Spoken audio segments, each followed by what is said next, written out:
I always forget the name, but I've seen when you're talking about with Tom Cruise. Mm-hmm. But that's very much the future. It's already starting to happen. So maybe kind of one of the final questions. What have you liked about having your business here in Utah, and why would you recommend for other people to start tech business here, as opposed to, like you said before, some of these other hubs? Well, yeah. The question is, do you go out to Silicon Valley where you've got the networking opportunities, mm-hmm. or and the rich talent, or do you stay in Utah? And it's a tough question, because I've been tempted a few times myself. Answer for Utah is Utah's cheap. Mm-hmm. It's a good family environment, and it's a good place to operate a business at a low cost, giving a much greater potential for high profit. So, and you can now do almost everything you need to remotely. If you know how to use the social networks, you don't have to go out to Silicon Valley and meet these people in person. Mm-hmm. You can do it virtually now. So it's becoming more and more possible for people to be able to operate a business in Utah, have that Silicon Valley environment, and never have to actually meet that environment.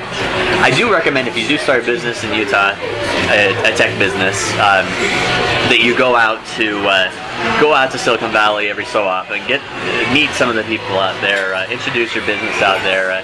There's a good chance you probably won't get in front of Robert Scoble unless you actually go out to Silicon Valley. And if you want to get an interview with any of these guys in person, or a video of the company, you're going to have to go out there eventually. But you can pretty much, unless you're an investor, mm-hmm. You can pretty much get away with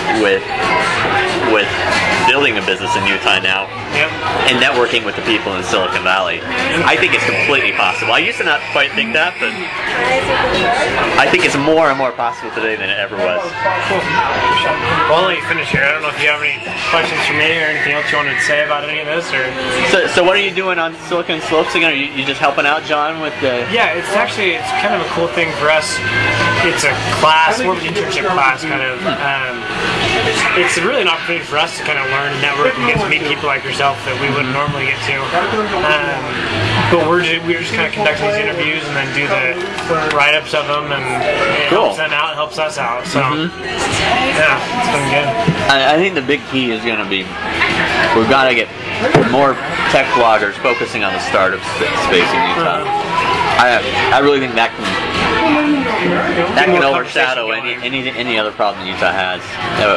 If businesses can just go to Utah and get people writing about them, that we won't have to worry about TechCrunch or anything else. Well, I know one of the problems they were saying is happening is people maybe want to come out here and work for Omniture or something, or one of these big tech new things, and they're worried if they get out here and something doesn't work out, or is there other options for them? Is Utah even a place where you can start a new business, or is there exciting things going on? And that's not a problem anymore. Yeah. I mean, Utah has so many opportunities. We're one of the highest. We got one of the highest employment rates in the country at the moment. Yeah. Twitter's here now. Omniture's here. Oracle. We got LDS Church. You got.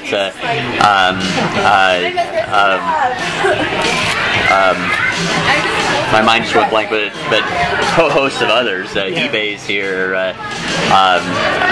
It's becoming a sort of hotbed, especially in the hosting area. But it's becoming a really strong hotbed for tech. And I don't think you're going to have much of a problem finding another job. In fact, you're going to find a pretty good job with good experience here, with a big name company if you need to.